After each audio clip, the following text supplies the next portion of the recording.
Et bonjour à tous, aujourd'hui très content de vous retrouver en ce 10 janvier 2020 à 10 h du matin. On va analyser le BTC, voir ce qu'on voit pour celui-ci. Juste avant, comme d'habitude, on fait des petites rétrospectives, voir où est-ce qu'on en était dans les analyses précédentes, dans les vidéos précédentes bien entendu de publier. On part ici en ce 8 janvier 2020, on agrandit l'écran. On était au tout début, tout simplement, de la position de vente, c'est-à-dire qu'on a ouvert, en tout cas personnellement, j'avais dit que je m'étais dit que j'allais plus donner mes positions de short, mais c'est la dernière que je donne. Après, je ferai l'effort de ne plus les donner, comme ça vous n'êtes pas influencé. Mais clairement, voilà, moi j'ai ouvert, vous voyez en vidéo ici, je l'ai bien entendu exprimé. Ouverture de short là-bas au-dessus, sur les 50% de Fibonacci du retracement de B. Stop loss déplacé déjà maintenant dans le vert, donc au niveau du stop loss, je n'ai plus de risque. Si ça devait à tout moment repumper et repasser au-dessus des 8000 et quelques dollars, 8400 dollars, clairement, moi je suis couvert déjà maintenant, il me restera juste les frais. Encore une fois, avec un petit TP, j'ose l'espérer, pris rapidement, je pourrais également couvrir ces frais-là. Donc moi, aucun problème. Moi, ce que j'attends maintenant, tout simplement, c'est une B qui va vers sa C, avec comme objectif d'ailleurs qu'on a travaillé hier, ce sont tout de même les 5030 dollars. Donc pour ma part, voilà, ça ne m'étonnerait pas du tout de revoir un BTC à 5030 dollars et c'est surtout en fait à quoi je m'attends. Malgré tout, encore une fois, c'est du trading, c'est pas de la lecture d'avenir, c'est-à-dire que on met des take profits partiels. J'aurai plusieurs TP avant d'arriver à cet objectif-là. J'aurai bien entendu sécurisé ma position avec mon stop loss mis dans le vert, etc. Donc grossièrement que je dise qu'on aille à 5030 ou pas, c'est pas important. Ce qui est important surtout, c'est la stratégie de trading qui est mise derrière et c'est le placement des TP, du stop loss, etc., etc. Et pas de juste l'idée de quelqu'un dit qu'on va à 5030. Si on n'y va pas, on n'y va pas, d'accord? Ça ne changera rien au fait que le trade sera gagnant et il est déjà maintenant gagnant. C'est impossible que je le perde étant donné la baisse de plus de 8% qu'on a déjà fait sur le cours. C'est-à-dire qu'ici, sur une vidéo du 9 janvier, on avait déjà commencé à sous-décompter les premières sous-vagues. Je reste encore et toujours dans ce décompte-là, je ne le change pas, sauf la 4. La 4, je vais la porter vers la droite parce qu'à ce moment-là de l'analyse, la 4 pouvait être validée là, il n'y avait aucun problème. Techniquement, elle est toujours bonne. D'ailleurs, ça ne change rien au target baissière. On attend, en tout cas dans cet objectif-ci, avec ces TP-là, toujours et encore les 7600 dollars comme objectif principal. Mais la 4, vous allez voir qu'elle est légèrement déplacée sur la droite parce qu'on nous fait une running flat. Alors, je vais vous montrer ça, bien entendu, en vidéo, sans le moindre problème. On va tout analyser encore une fois ensemble. Juste avant, je voulais juste remercier la donation reçue ce matin. Merci à toi, je dois te remercier parce que c'est un geste de ta part pour soutenir la chaîne. Et selon en fait le palier de donation que vous atteignez, vous pouvez me demander si vous le désirez, excusez-moi j'ai un peu du mal ce matin. Donc vous pouvez me demander si vous le désirez, toutes les règles d'Elliott en français. Comme ça de votre côté, vous pourrez également faire un plan de trading, également du coup faire des scénarios haussiers ou baissiers sur du moyen court terme ou voire même du très très long terme, faire des projections haussières, par exemple comme je le fais pour le BTC, voir des prix qui vont au-dessus des 20 000 dollars par exemple, et également selon le palier atteint, vous pouvez également, si vous le désirez encore une fois, me demander une expertise, c'est-à-dire une analyse à la demande sur n'importe quel actif spéculatif, qu'il soit crypto-monnaie ou pas, et je le ferai encore une fois le plus rapidement possible en vidéo. Mais non, assez de blabla pour l'intro, on agrandit l'écran, je commence et je reprends ceci, c'est-à-dire que grossièrement également, je voulais montrer une chose, déjà, moi je reste dans ce décompte-là. J'ai lu hier dans des commentaires des personnes qui, je ne sais pas si elles apprennent ou pas, et c'est pas grave, mais le seul conseil que je peux donner aux personnes qui commencent à paniquer, aux personnes qui commencent à se poser des questions, est-ce qu'on est encore dans le bon décompte, etc. Premièrement, si vous êtes en trade, parce qu'il y a deux cas de figure, il y a les personnes qui tradent et il y a les personnes qui font juste appliquer des plans de trading et qui apprennent. Mais si vous êtes en trade, la seule chose à faire et à se dire, c'est premièrement assurer son trade. Donc là, encore une fois, selon votre point d'entrée, mettre votre stop loss au bon moment, pas trop tôt non plus, mais votre stop loss dans le vert dès que possible. Par après, prendre des TP, d'accord, mais les TP de toute façon pour le moment, vu les 5030 dollars que pour ma part je joue, il est trop tôt, d'accord, encore une fois, même si on arrive tout proche du premier gap sur les futurs. Là, c'est vraiment un tout premier TP à prendre possible. Mais voilà, moi, je le laisse pour plus tard. Normalement, je verrai comment ça se passe. S'il y a une invalidation ou pas scénario baissier. Mais pour le moment, je reste encore à fond dans un scénario baissier. Je reste assez agressif dans ma stratégie. Donc, je vais attendre un TP plus bas. D'accord? Malgré tout, quand vous posez des questions, etc., et que vous ne savez pas où en est le décompte, que vous dites, mais le RSI ne tient pas, ou alors cette vague-là, elle se décompte pas en 5, elle se décompte en 3, ou plein de choses, prenez le temps. Alors, c'est bête, c'est le meilleur des conseils, mais prenez le temps et laissez le BTC vous montrer son décompte. C'est-à-dire qu'à un moment, regardez, par exemple, on est ici. Hein, vous voyez bien, on est ici. On est dans une 3 qu'hier, j'avais mis en 4. Hein, là-dessus, il n'y a pas de problème. D'ailleurs, ça ne change pas les projections baissières. Elle est toujours comprise dans la 4. La chose, c'est qu'elle est étendue. Pourquoi? Parce qu'ici, premièrement, on descend en 3. On descend en ABC. Alors, je vais vous montrer. On descend en ABC. Donc ici, où est l'outil? D'accord.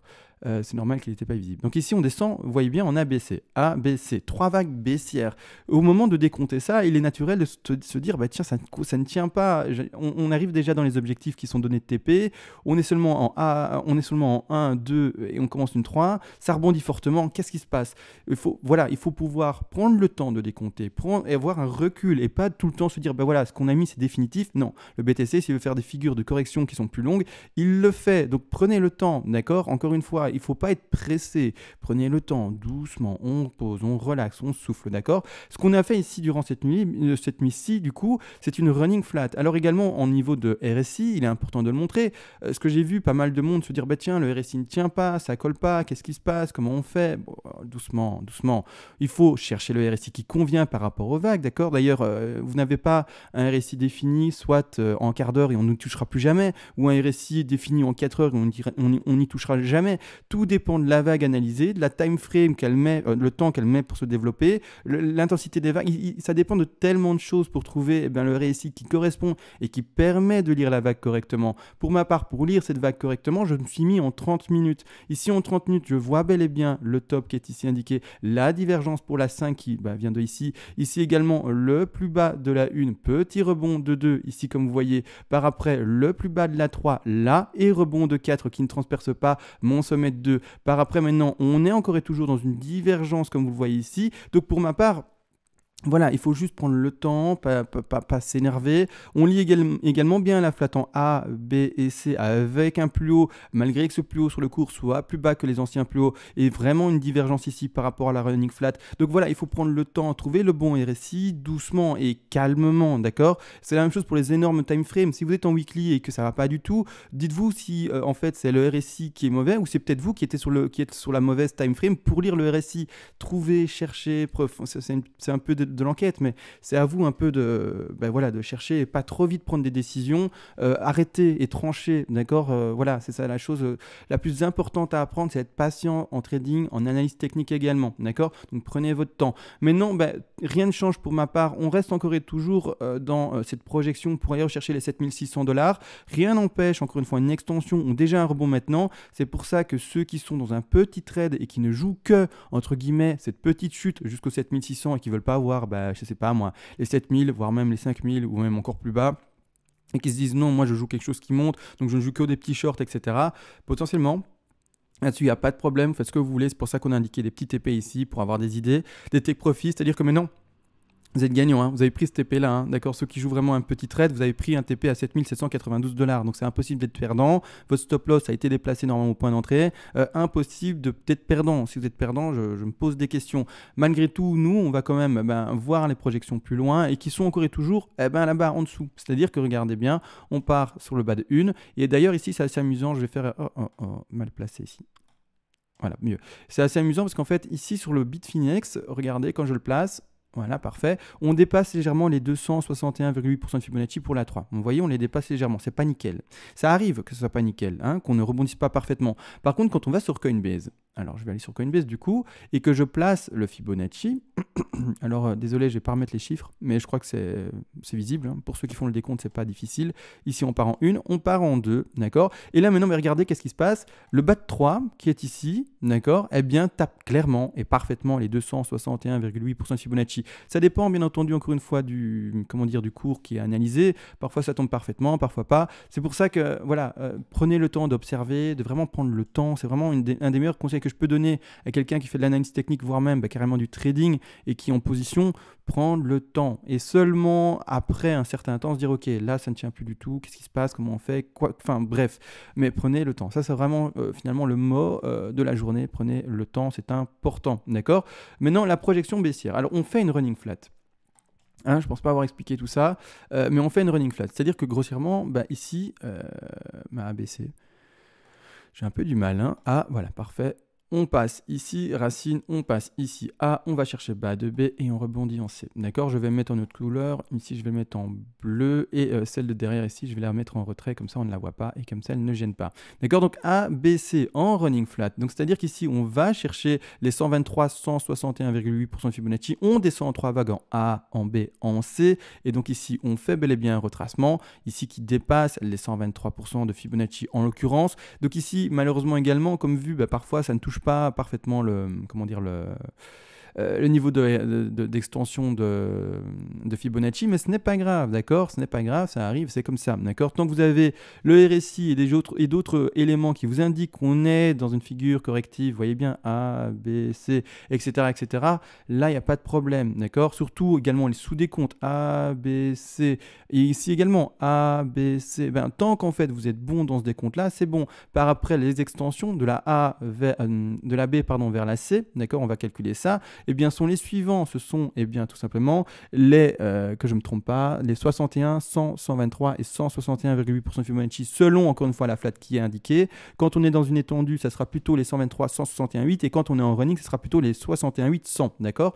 Donc ici, on va regarder ce qu'on a été chercher. On a été chercher les 100% de Fibonacci. Vous voyez ici le Fibo, le gris, on a été chercher avec la mèche les 100% et ici c'est une ABC qui est validée pour moi. Donc très propre ici, je valide cette ABC et je valide finalement la fin de ma 4 ici. Étant donné qu'on fait un nouveau plus haut sur le RSI, je ne peux pas indiquer ma 4 là, je ne peux pas indiquer la 4 où elle était indiquée précédemment. Donc non, d'accord? Donc on laisse la 4 là et maintenant la projection baissière, on l'a, en tout cas pour ma part, c'est comme ça que je le fais avec la profondeur de figure. Donc je prends ici ma racine, je vais en bas de 1, je vais au sommet de ma 2, vérifie ma 3, toujours et encore. Je vais aux profondeurs de figure, d'accord? Donc ici, je vais au sommet de la A qui est comprise dans la profondeur de la 4 et par après je regarde les objectifs baissiers. Les objectifs baissiers qui nous donnent ceci, les 161,8% de Fibonacci atteints, donc TP pris pour celui qui est en trade et également de légèrement descendre encore un peu plus et aller voir les 7600 $. On peut faire encore une fois également des extensions, c'est-à-dire que si le BTC voulait être beaucoup plus bearish, c'est-à-dire avec une intention baissière plus forte, il peut tout transpercer, nous faire des extensions et si j'arrive à le prendre en fait et nous faire aller chercher les 361,8 voire même plus bas, il le peut. Maintenant encore une fois, c'est pas quand on est dans une analyse ce qu'il faut privilégier. C'est pour ça que les TP qu'on place vraiment dans un cas concret de trading, on les place au Fibo 10, d'accord? Et on va pas parier sur une extension. On peut, mais voilà. L'extension, elle sera prise en compte seulement pour le faible ratio, la faible partie du trade pas clôturé dans les TP principaux. C'est pour ça qu'on vous dit toujours, ne clôturez pas un trade à 100%, laissez-le courir tant qu'il est dans le vert, parce qu'on ne sait jamais si le cours fait une extension et s'il va aller plus bas et s'il va encore plus, c'est bien dans le bénéfice pour vous. Si c'est le cas, tant mieux, vous aurez encore 5, 10, 15% sur position. Et si ce n'est pas le cas, tant pis, vous clôturerez plus tard quand il y a une validation de scénario. Mais voilà, c'est ça qui est important de comprendre. Placez les TP principaux, 161,8, 261,8. Donc on attend encore ici, normalement on empêche, sauf si clairement maintenant rebond et en fait on fait une 5 qui finit entre les objectifs. C'est tout à fait possible aussi, mais malgré tout, avec le décompte ici, j'ai pas l'impression on empêche. Mais clairement, voilà, pour ma part, j'attends, on empêche encore les 7600 $. Normalement, ce qui veut également surtout signifier ceci, c'est que il y aura un rebond à un moment. Il y a un moment où le cours, il ne fait pas que baisser comme ça. Il peut, ce qu'il a fait par exemple, c'est juste quelque chose de plus étonnant et plus rare, mais grossièrement quand on reprend la dernière chute, donc là on commence une chute ici, de la B vers la C, mais quand on reprend cette chute-ci, même ici en fait, on n'est pas descendu d'une ligne droite, vous voyez bien, il y a un moment on a rebondi, on est descendu fortement, un peu ce qu'on connaît maintenant, mais à un moment on a eu ce rebond, puis après on a stabilisé à l'horizontale, et puis enfin on a repris une tendance baissière un peu plus accentuée. Ici clairement c'est un peu la même chose, pour le moment, je retire ici, on est fortement descendu, mais il y aura un rebond normalement, il y a toujours dans un marché des acheteurs et des vendeurs, donc ici il y a beaucoup de vendeurs, mais il y a un moment où il va y avoir un niveau d'acheteurs, et à un moment ça va rebondir et à un moment ça va remonter, d'accord? Donc on s'attend à ça nous surtout, de vendre petit à petit pour trouver un maximum de racheteurs de notre position vendeuse et par après quand ces racheteurs ont repris la main, c'est-à-dire qu'il y aura de nouveau plus de boules que de bears, plus d'acheteurs que de vendeurs, le cours il va finalement monter, d'accord? Parce qu'il y aura l'offre et la demande, c'est comme ça. Quand il y a plus d'acheteurs, le cours il monte, d'accord? Quand il y a moins d'offres, le cours il monte. Donc ici, il y aura un moment, il y aura un rebond. On l'attend ce rebond et pour ma part, je l'attends à 7600 $, en tout cas dans cette zone-là. Maintenant, si ça devait se faire plus tard, ok, mais pour ma part, voilà. Pour ça, spéculation à 7600 de rebond. Par après, ce qui est intéressant de comprendre également, c'est qu'on peut déjà construire plusieurs choses à l'écran. On peut soit en fait partir.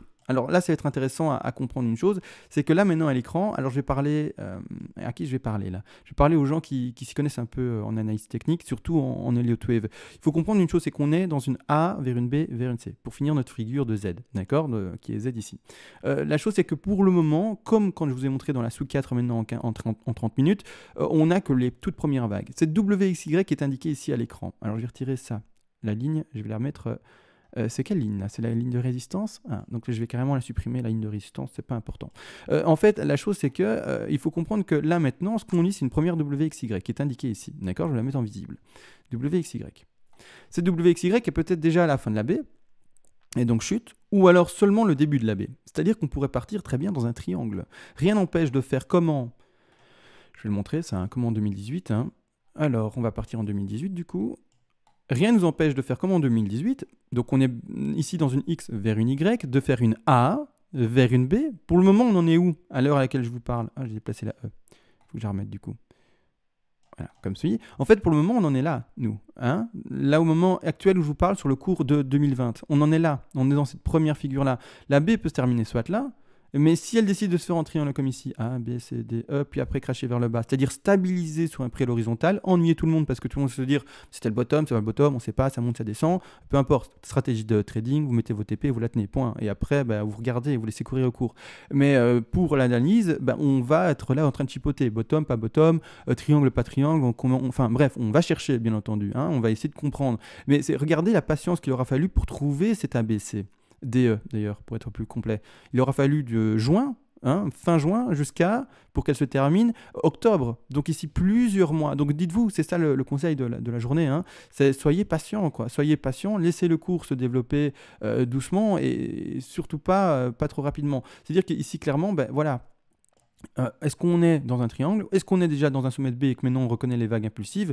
On observe, on commence le décompte, d'accord? C'est vraiment... Et quand on aura fini notre décompte en se disant ça y est, maintenant c'est propre, et en plus de ça on est dans des objectifs de rachat de position, ça y est, là c'est propre et on peut commencer à dire ok, on a les figures définitives. Mais c'est ça que je voulais vous expliquer. Maintenant on est peut-être là-dedans en fait. On est peut-être dans une A, B, C, D, E, alors que je prenne bien entendu les bonnes, et pas juste la A, B, C, mais on est peut-être dans ceci. Alors je le mets en très épais, j'espère que ce sera visible du premier coup et que je ne suis pas en fantôme, là, en transparent. A, B, C, D, E, d'accord? Bas de B, et puis projection baissière. Donc ici, peut-être qu'on est là-dedans. Peut-être qu'on est là-dedans. Donc il faut encore une fois laisser le temps au BTC de se former. On est peut-être qu'au début d'une corrective et laissons-le faire les choses. Donc ici, pour le moment, je retire parce que j'ai aucune confirmation de ça. D'accord? Maintenant, qu'est-ce que je m'amuse à sous-décompter? C'est une première sous-petite vague en 5. Donc là, je repasse en 30 minutes tout de même. Sous-petite vague en 5 qui est du coup peut-être que le début d'une grande ABC. Voilà, parfait, j'ai pas mis... qui est peut-être que le début d'une grande ABC. Mettez ça comme ça. A, B et puis C. Et je vais mettre en visible. Voilà. Cette ABC ici, qu'est-ce qu'elle indique? Bon, elle est indiquée haut la main. Elle n'est pas super jolie par rapport au reste. On va l'indiquer comme ça. Elle indiquerait potentiellement du coup le début du triangle. Et alors, on pourrait partir en une autre ABC qui remonte. A, B, C. Et puis la toute dernière. Attends. A, B, C... D, je suis pas bon là, je suis en flèche, pardon. D, et puis on termine avec la dernière E. Et alors là, vous aurez compris, je vais repasser quand même en 4 heures pour le montrer, mais je viens de dessiner un triangle. Je viens de dessiner un triangle, fin de cette affaire-là. Chaque fois que, en tout cas, soit des ABC ou des WXY ou quoi que ce soit, en tout cas un décompte qui tient pour un triangle, et puis enfin break vers le bas. Donc maintenant, je ne sais pas, et c'est bête, mais personne ne le sait, si on est déjà dans une ABC comme ça, triangle qui se confirme, ou alors, si on est déjà dans une 1, 2, 3, 4, 5 impulsive baissière. Donc ici, je vais essayer de l'indiquer également. 1, rebond de 2, 3, 4, et puis 5. Personne ne le sait. Personne, et c'est bête, c'est méchant, et c'est comme ça. On va s'appuyer sur les sous-décomptes, voir les extensions, les fibos utilisés, etc. pour vraiment s'appuyer, mais pour le moment, personne ne le sait. On est trop tôt dans le temps. Donc, voilà, vraiment patience, doucement, voilà, etc., etc. Encore et toujours le même, finalement, le même conseil hein, qu'au début de vidéo. Soyez patient, laissez les choses les faire. Malgré tout, si on est déjà dans ce contexte-ci, ici que vous voyez là, d'accord, il ne faudra pas s'étonner à avoir un beau petit rebond pour la 2, d'accord. Rebond de 2 va tout de même chercher la plupart du temps entre les 50 et les 61,8% de Fibonacci. Donc il ne faut pas s'étonner à revoir d'ici peu de temps tout potentiellement un BTC qui terminera de nouveau à 8100 $, d'accord. Ça va de nouveau s'enflammer. Les gens vont de nouveau se dire ça y est, c'est reparti à la hausse, etc. Peut-être, mais encore une fois, quand on fait du trading, comme dit, on met des stop-loss et des TP, donc normalement, vous êtes tiré d'affaire et la perte n'est plus potentielle déjà maintenant, étant donné que l'entrée est propre. Hein. Chez nous, on est rentré sur les 50% de Fibonacci, on est rentré vraiment sur le top, encore une fois, en tout cas pour ma part, le top est bien de cette affaire-ci, de ce rebond-là, donc voilà, d'accord. Même s'il m'a fallu plusieurs essais, il m'en a fallu 2, mais au moins, j'ai réussi mon coup, d'accord. Donc là, maintenant, rebond à attendre. La 2, la plupart du temps, se finit entre les 50 et 61,8, mais on peut aller plus haut, même si les statistiques sont plus rares. Ça, juste pour montrer, les statistiques n'empêchent. Les statistiques de 2.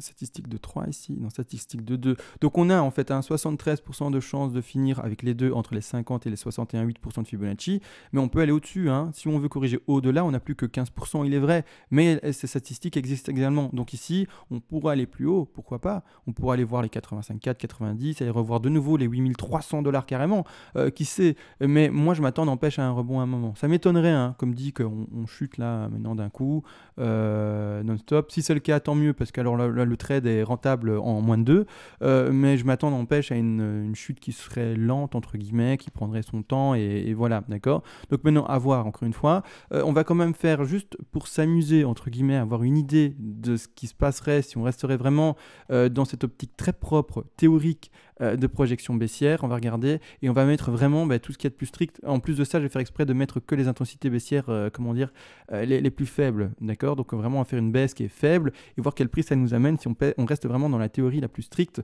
par rapport à la baisse la plus faible qu'on puisse observer. Dans ce cas-là, on partirait en 1, en 2, si on est déjà dans l'impulsive, hein. Si on n'est pas dans l'impulsive, tant pis. Hein.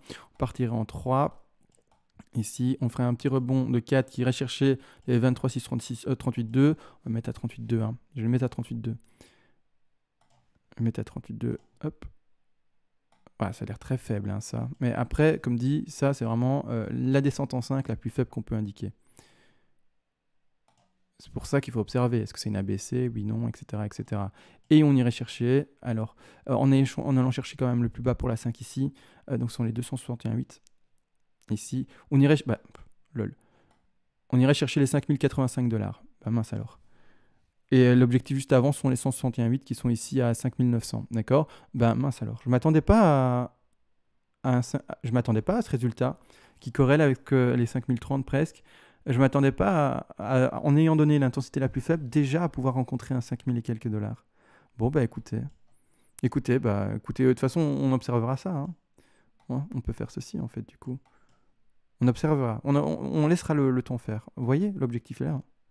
On tomberait dedans. Bon, laissons les choses se faire, de toute façon. Maintenant, j'ai juste illustré les choses, montré les choses. Donc ici, hein, ceci, peut-être cette baisse-là, hein, d'accord. Encore une fois et toujours, mais on verra, d'accord. Laissons maintenant les choses se faire. J'espère que, en fait, l'objectif de la vidéo aujourd'hui, c'était pas forcément montrer les projections ou quoi que ce soit, c'était surtout de conseiller les gens, laissez le temps faire les choses, prenez le temps de lire, et je peux pas donner meilleurs conseils, c'est pas une blague, je peux pas donner de meilleurs conseils que ça, d'accord, c'est la précipitation à mettre de côté, jetez-la, stop, c'est fini, ça c'est peut-être pour je ne sais pas quoi, mais c'est pas pour le trading. Précipitation, hop, on la jette. Tout ce qu'il y a, c'est plan de trading et le temps, et le temps, et le temps, et le temps, et les décomptes, etc. etc. D'accord. Voilà, mais voilà, désolé, j'ai mis beaucoup de points là-dessus.